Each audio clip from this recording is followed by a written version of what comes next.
Looks to get in! Burnley lead! What a finish from Chris Wood! Moments, the ball is good, and the goal is good! New Zealand incredibly! Winston Reed is the man! And West Ham lead for the second time tonight!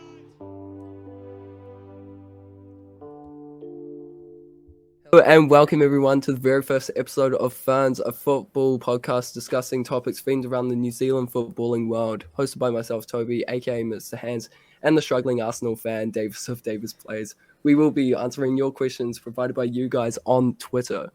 Today's podcast, we will round up the results, the fixtures, discuss your questions, transfer roundup, and predictions. So sit back, relax, and enjoy.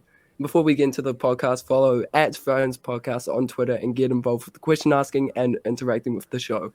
Now on to the results. SSV Jan Regensburg won 3-0 in their last match against SV Sandhausen. Saprit Singh bagging himself yet another assist, meaning that's 3 goals and assists in the last 2 games for him. Chris Wood as well ended up going scoreless and disappointingly losing 2-0 to Cadiz in a club friendlies match. Callum McCower as well, after his Olympic run, got his first goal for his club. And last but not least, Kakache and St Truiden did sadly lose 3-1 with an own goal in favour of the Canaries. Now we start your transfer roundup. Gianni Stensnes has teamed up with Joe Bell in Stavanger, Norway, to play for Viking FK.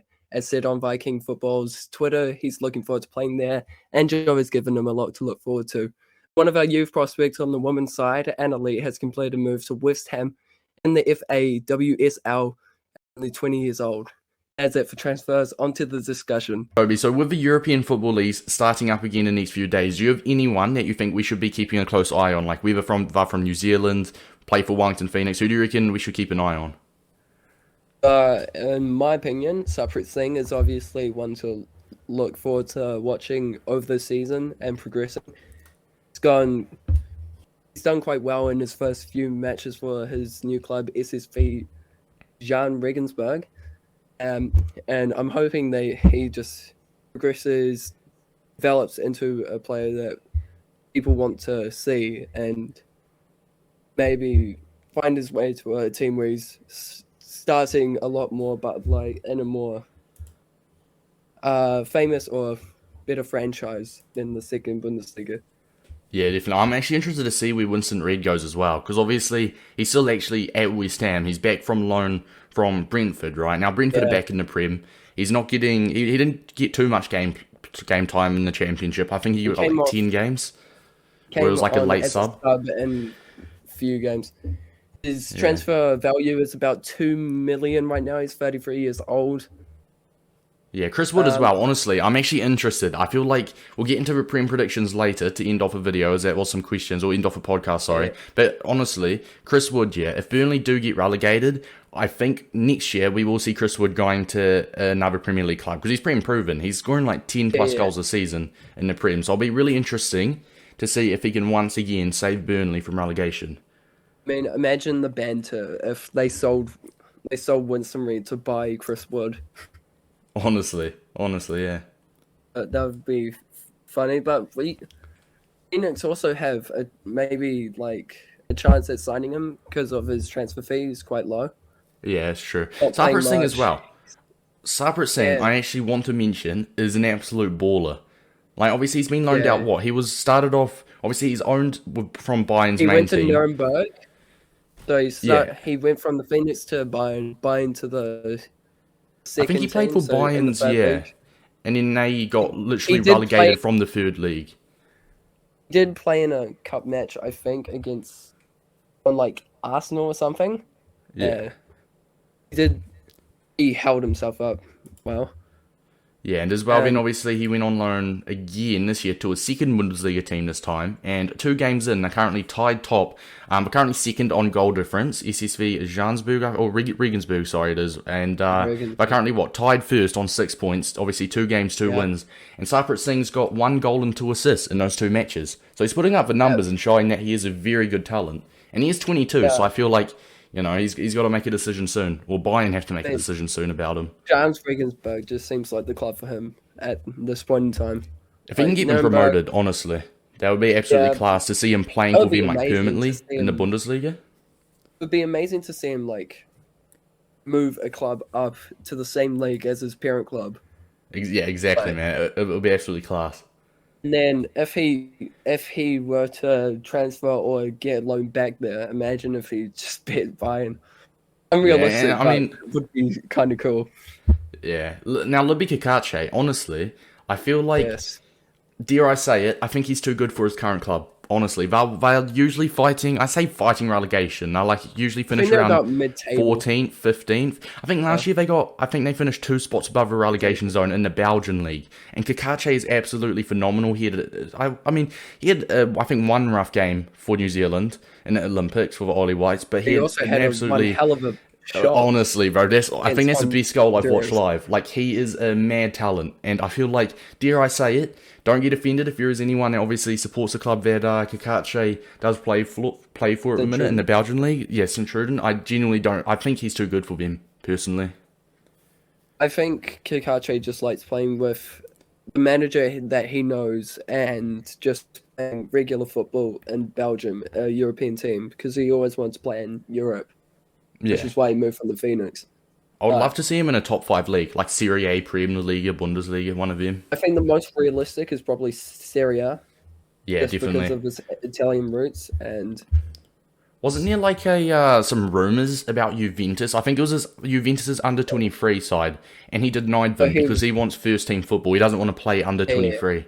Yeah. I mean, to be fair... to go to Juve, and then, I mean, I think he's definitely... I wouldn't say a starter yet, because especially for like a big dog like Juventus, when I've got Alexandro and stuff, who I wouldn't say world-class. He's actually had a pretty rough season, Alexandro. But they've got so much good left-backs options. Obviously, Kakache is a little bit inexperienced, but I reckon... he could obviously maybe start in the under-23 and then push into the main team, which is what obviously Juventus planned to do with him. But Kakache just said no because he wants to play regular football at the top level now, which is completely understandable, honestly. well, because I think the reason they denied them was because Juve had one of their under-23s leaving, and Ikache felt like he would just be a replacement rather than someone they actually want to buy. Yeah, definitely. Yeah. And as for Cullen McCower, what do you make of his Olympics run? Like, did he impress you at all? And like, he's signed for a new club now, didn't he? Yeah. So he signed for FC Housing I think at the end of last season or the start of last season. Yeah. Somewhere around there. He signed somewhere last year. Yeah, he went to FC Housing to play with his two teammates, or compatriots, Elijah Justin Dalton Wilkins. I think he enjoys playing for the team that has quite a good passion for football. So, now moving on to the questions. If you guys aren't following us on Twitter, as Toby mentioned in the intro, it's just at Ferns Podcast. Once a week, we will ask, or once every 2 weeks, we will ask for some questions that we will answer on every podcast show, just to kind of, get the minutes up and all that. So, starting off, we have got a question from Cheese Goal, or aka Ruben, on Twitter, and he says, does Davis know the entire OlyWhites roster? And you're evil for this question, I'm not going to lie, because you know that I butcher. I'm absolutely terrible with names. I'm not going to lie. I'm absolutely terrible with names. With that intro part earlier when I was trying to pronounce Cyprus Things Club, hey, it was a stretch, alright? I do know lots of them. Michael Wood, apparently it's pronounced with a V, according to someone, according to, I think, Scrivy, said Michael Wood is pronounced with a V, but I'm not sure. See, Libby Kakache, you got Winston Reed, Stensners, I think it is, I don't know how to pronounce his name, but he played centre-back, and at right-back, we actually played Cullen Elliott for a bit. I don't know who our original right-back was. Joe Bell, Chris Wood, Elijah Just. I'm not as dumb as you think I am, so yes, I know, I'll say 70-80% of the OlyWhites roster. Question, this one was sent in by Drainers Elite. Will Chris Wood be leaving Burnley? What's?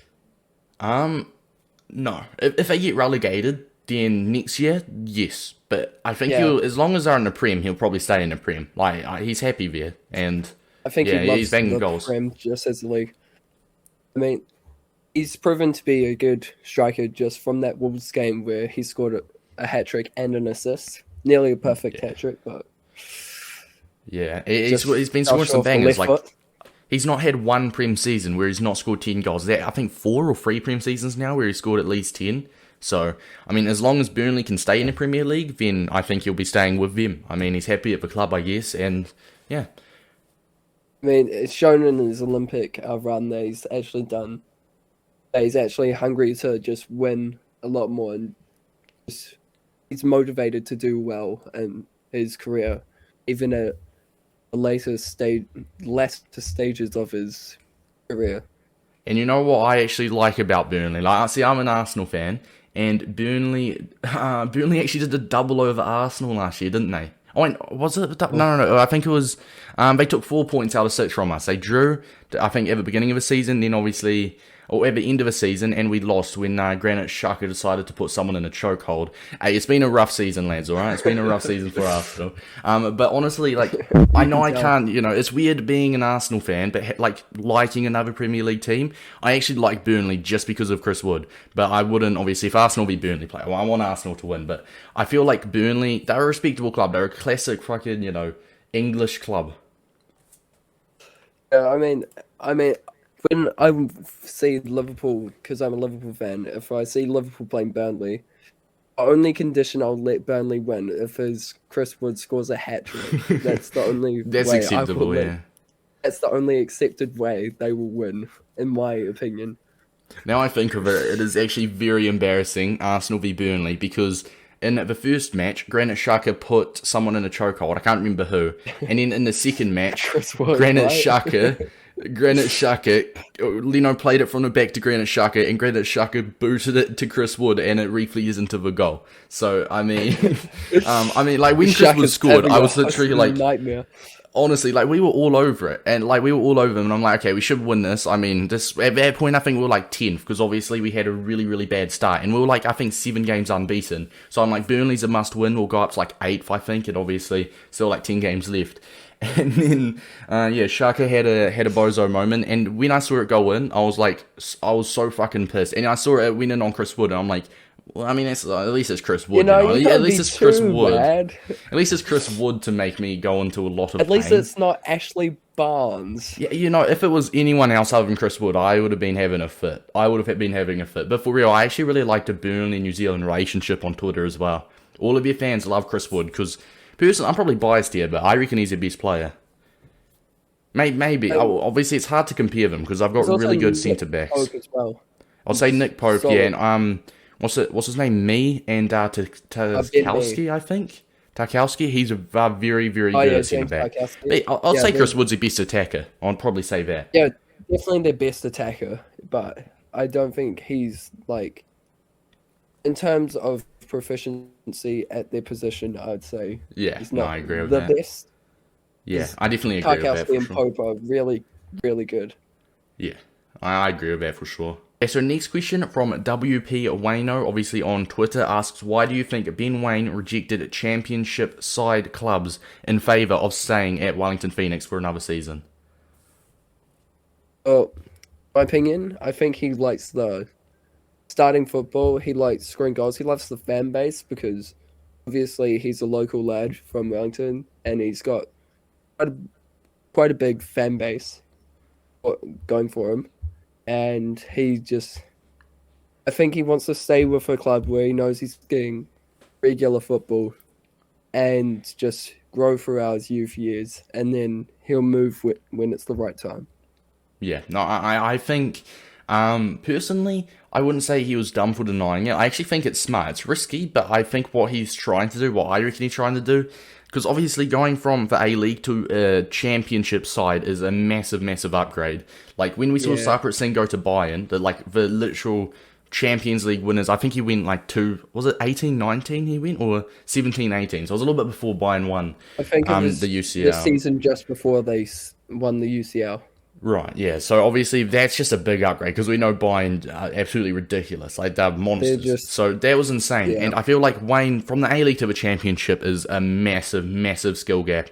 And personally, I think what he's trying to do is because he didn't play an insane amount of games. I'm pretty sure he played, he started quite a bit, but I know for a period of time we were playing Hemid and David Ball, Davila, and someone else out wide. Like, Wayne came off a bench for, I'd say, like 50% of the games.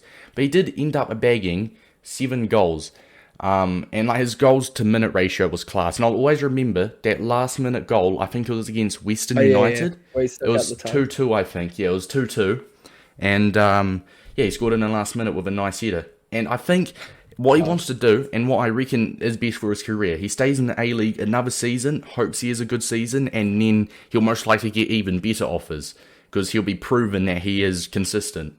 Whereas if he left to a championship club now, he could completely flop. I reckon he wants to stay one more season, but that's not what I'm saying. Like, it's risky, you know. It is very risky. If he has a bad season, he might not get another good offer. Because you can also compare it to Singh moving to a A-tier club straight away. I think Singh's done well in the position he was put in, but I think that's just to show that if you want to play for a big team and start or at least make appearances and stay with the club, you need to just put time and effort and then be patient for the offers to come. Yeah, definitely. So, I mean, answer the question. Personally, Toby says that he loves the Knicks. Obviously, I reckon that as well. I reckon he's going to stay one more season and then try go for, at least one more season, and try go for, hopefully he has a good season, and then try get an even bigger and better offer. That's what I reckon. And this one was sent in by Haaland Season 9. Thoughts on New Zealand's Olympic run? Interesting question. Honestly, I'm very happy. I'm very, very proud, because at first it was like, will we win a game? Will New Zealand even win a game? And we're in a group. Obviously, we're in a relatively easy group, not like Australia with Spain, Argentina, and Egypt. But we did have Honduras, Korea, and Romania. So it's not like the easiest group in the world. And at first we were wondering, will we even win a game? Then obviously we beat Korea from the mighty Chris Wood. Honestly, Honduras, dude, that was painful. That was absolutely painful. We started off so good. Most painful times of my life. Oh, painful, man. Michael for disaster class. But anyways, Romania, obviously a draw would have seen us through, because Korea absolutely battered Honduras 6-0. So all we needed was a draw to go through. And we went through. And Japan, I'm actually surprised we took it to pins. Personally, I'm really proud of the lads. Honestly, very, very proud. We're looking great for the future. What about you, Toby? I think everyone hyped up the New Zealand football team. Everyone said, we'll easily make it through to the round of 16, but I don't think anyone actually expected it anyway, even though they were saying it. Yeah. I think South Korea win was really cool moment, because it was the first. Wasn't it the first New Zealand Olympic football win? Yeah, it was. I think it was our first New Zealand Olympic, the first time the football teams went to the Olympics, I think, no? In our history, I'm pretty sure. I don't think our football team's been taken to the Olympics before. Maybe a while back. Pretty sure we've been there before. We must have got grouped then, 0 wins or something. Yeah, I think we had 0 wins. But obviously, we got our first Olympics win, so happy day. Happy days. We'll take round of 16 any day. Honduras that was just disappointing. They were doing so well near the start, and then it just fell apart. Yeah, so overall, to answer the question, it was a matter of, will we even win a game? Personally, I'm so surprised that we actually beat Korea. We defended so well. We started off very shaky, but the second half, Winston Reed turned into prime Maldini. And obviously, he did have to come off towards the end. But Reed, man. Oh, man. I'm very proud. Very proud of the lads. Very, very proud. Just sad to see him go off to injuries. Yeah, definitely. It's just the head clash, the knee. It was just... I watched the full match of West Ham versus United when West Ham won 3-2 in their final game at West Ham's ground. Reed scored the winner. It was the 80th minute winner, and West Ham uploaded the full match on YouTube. I genuinely watched that, not the full match, I just cut obviously to it, and it was absolutely class, man. It was absolutely class. Winston Reed on his day, in my opinion, was a very, very underrated centre-back. Obviously, hate to say it, but obviously he's 33 now? Is he 33? Yeah, so he's going out of his prime. He's only market value of 2 million. And I could probably see him getting loaned out to a lower league, maybe not loaned out, but sold from West Ham to a lower league or something like that. So it's sad to see him go out of his prime. But in his prime Winston Reed is very, very underrated. He was a solid centre-back, not too much mistakes. He wasn't, outstanding, but he wasn't bad by any means. He wasn't very, very best in the world, but he wasn't the worst. He was a classic, good, underrated centre-back. He was your standard issue Premier League centre-back who could do just about above average in his odd match. Yeah, exactly. And fun fact, Winston Reed scoring a winner is in our opening theme. Yeah, that's true, isn't it? That's true. Yeah. That was when they bet Man U, actually. Oh, we've got our off-topic questions, which have been provided by us by our listeners. Questions that weren't really themed on New Zealand football, but we didn't want to leave them out. So we'll start with @Kyle _ aka _ 8x8. Thoughts on Messi and where do you think he'll go? PSG. Next question. I'm kidding. PSG, yeah, it's PSG, man. He's the only club that can afford him. Plus, Fabrizio Romano is tweeting about him, and if Fabrizio Romano tells me that I'm adopted, then I will believe I'm adopted. Like, I trust him with everything. So, PSG, man. PSG. Football related, not buffed related, but okay. Plus, as well, honestly, he's got the Argentina, like with Di Maria and Paredes. He's very good mates with both Paredes and Di Maria, because obviously Argentina teammates. Neymar as well, yeah, Neymar. So, I think he hates Icardi, doesn't he? And no one likes Icardi. He's not a big fan of Icardi, but no one is. But yeah, PSG, man. Next question is from T-Man Blues 12. What is your honest opinion on Mount? Mason Mount, he's good, but I think Sarpreet Singh is clear. Unbelievably clear. Like Mason Mount, like Sarpreet Singh doesn't know who Mason Mount is. Mason Mount scored a goal and 2 assists in the second Bundesliga? Didn't think so. Exactly. Has he played, like, how much A-League goals does Mount have, you know? Like, question over, man. Sarpreet Singh, easy. Premier League prediction as well. Right, so this is also from T-Man Blues. He also asked for a Premier League prediction. We're not going to, do the full 20 because I don't have an insane memory to remember every single team and like how I had to list, and I don't have that much time. So I don't agree with my current list right now on Twitter, so I'm just going to delete that. So what we're going to do is we're going to do the top 4 predictions and a free relegation predictions. Toby, you can go first. Okay, so I'm going to give my top 4. First, Man City. Got Grealish, and they're just going to be unstoppable, let's be honest. Got Chelsea in second after signing Romelu Lukaku, a prolific striker who could surely do a better job than Werner. Also has some Chelsea experience as well. United, kind of debated about this, but they did sign Sancho and Varane, and it's just... they're becoming a formidable side. Definitely. Well, they were like last season, but I think they're becoming more and more likely to get closer to the top 2.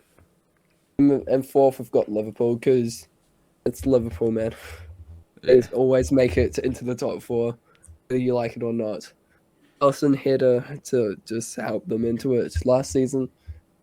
It's like there's no stopping it. Yeah, honestly, man, even as an Arsenal fan, like I was just watching that and I was like, wow, fair play. I feel so happy for Alisson because obviously that happened after his dad died in that as well. Yeah. Like I felt so happy for him, man. Put a smile on my face. And to be fair, Liverpool and Arsenal aren't even opponents anymore. Like Arsenal just shit. Not really. Yeah. And for relegation, I've got a controversial Newcastle, Norwich, and Brighton. No Burnley in there, Davis. I would love Brighton to go down. Fuck you, Malpai, mate. Absolute prick.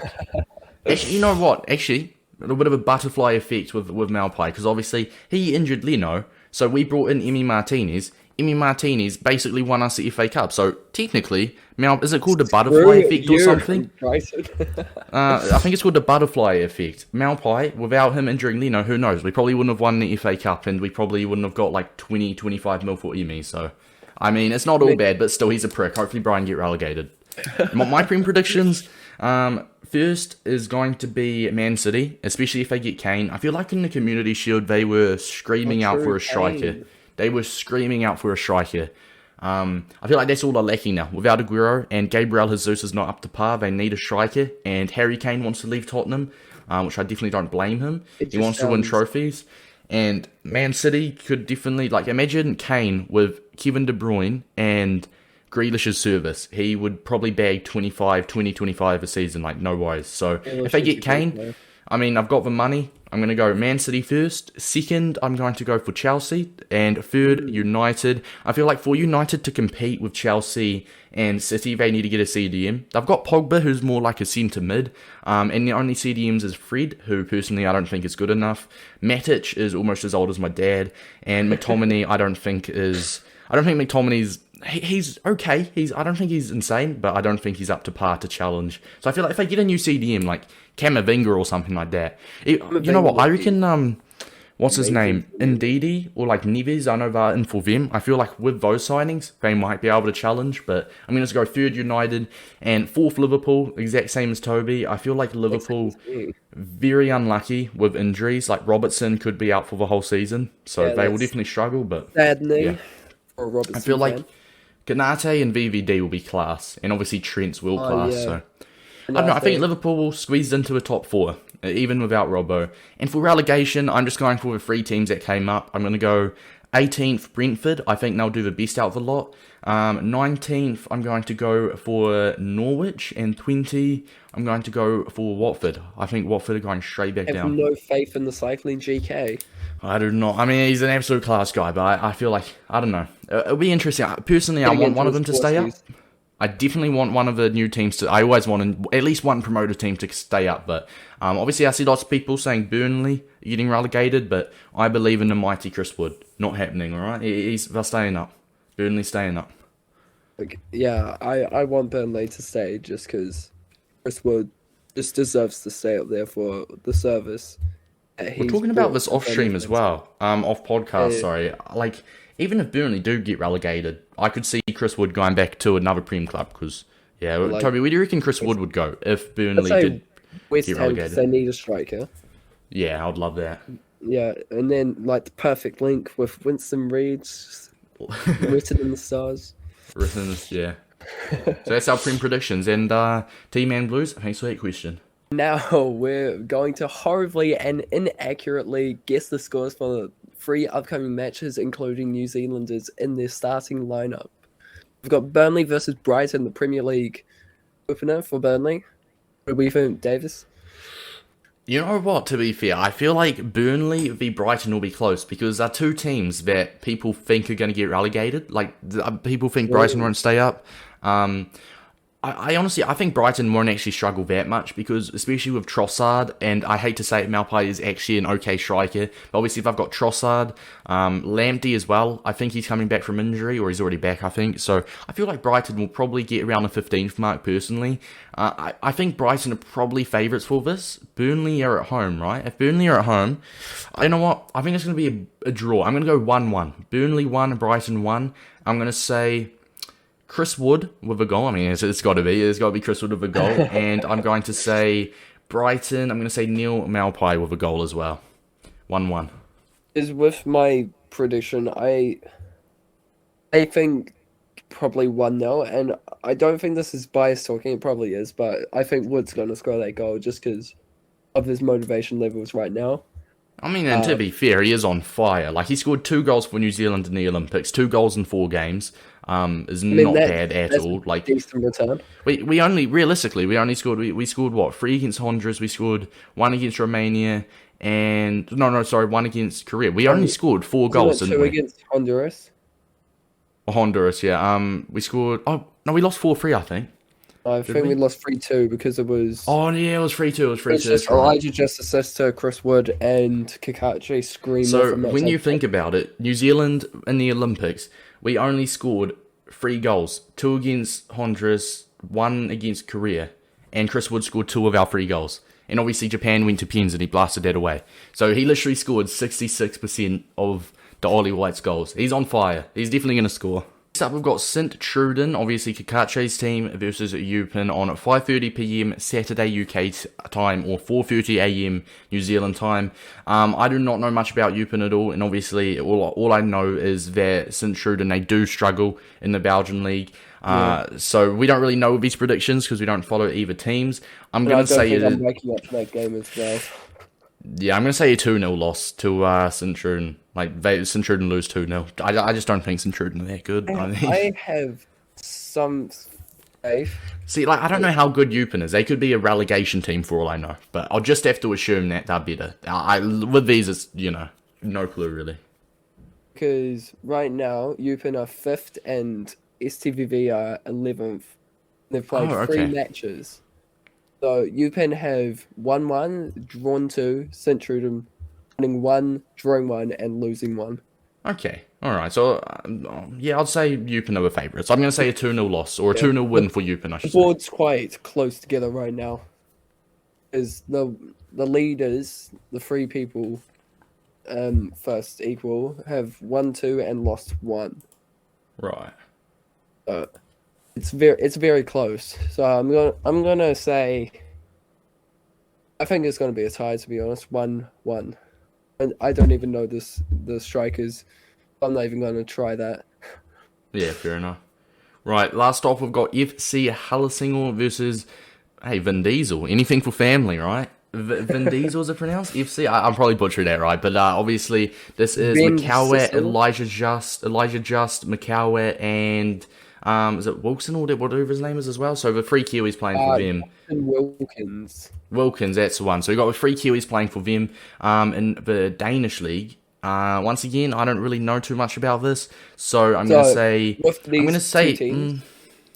Yeah, what's up? With these 2 teams, we've got Helsingør coming second on goal difference, winning all 3 of their matches played, and then Sissel FF have drawn all their games.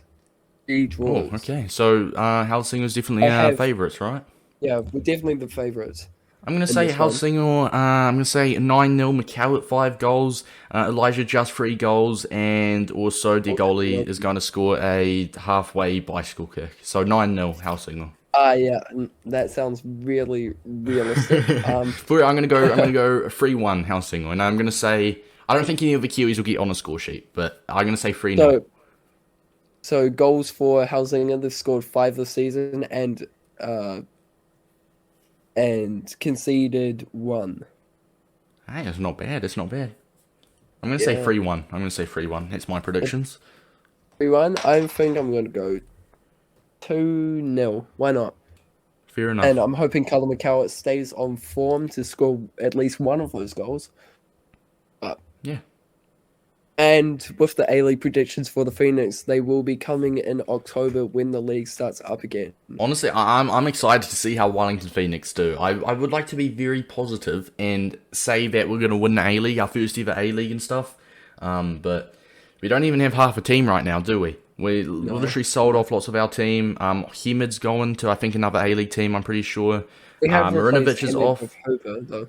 That is true, yeah. Hooper's re-signed, and obviously we have got the new Australian-Italian. He's half Aussie, half Italian, I believe, and he was actually playing in he was playing in a Series C, the 3rd Italian division. Yes, that's the one. So I'm looking forward to see how he does. He's as he described himself, he's a box-to-box centre mid, but he defends. So I guess a centre mid / DM. He's a very versatile player because I think he said he could play like Cam and centre back or something. Yeah, he'll be real good. Yeah, I'm looking definitely forward to see how he on does. your team. 100%, yeah. I mean, I don't know. I'm nervous for the season. Obviously, we got to try there's 12 teams in the A-League now, and there were obviously Western and MacArthur. MacArthur was last year, and a little bit of a money team at the moment, aren't they? Obviously, they brought De Villa from us. They brought De Villa from us, so from La Liga, and then they take Ulysses from us. Yeah, it's rough, bro. Piss off MacArthur. They're just like a brand new team on the block with a shit ton of money. So I feel like I don't know. It'll be hard to compete this year. Hopefully we can get our squad together, and hopefully we can fight for the top 6. Obviously that's a goal for the A-League to get into the playoffs. But I don't know, man. I'm not confident. I'm not confident for Wellington Phoenix this season because we need signings. They just need signings to make their fan base more confident. We've only made 2 signings, right? The Serie A C CDM and re-signing Gary Hooper. Yeah. So, rough, man. We need a lot more. I'm excited to see how Gary Hooper does on his second season with the second season. I'll just say second. I think second or third. So this will end the first episode of our podcast. Obviously, there'll be podcast every fortnight, so 2 a month, obviously, as well. Make sure to follow us on socials. This will be on Spotify, Apple. Also, this will be on YouTube. You could be watching this on YouTube. Probably upload some clips on Twitter as well. So wherever you're watching this, hope you guys did enjoy, and obviously, hopefully, the Ferns podcast is something that you guys will like in the future. Once again, just going over New Zealand football, Wellington Phoenix, and in general, just football, answering your questions. It's been your host, Davis, as well, alongside Toby. So yeah, appreciate you, and until next time, see you later. Looks to get in! Burnley lead! What a finish from Chris Ward! Moments, the ball is good, and the goal is good! New Zealand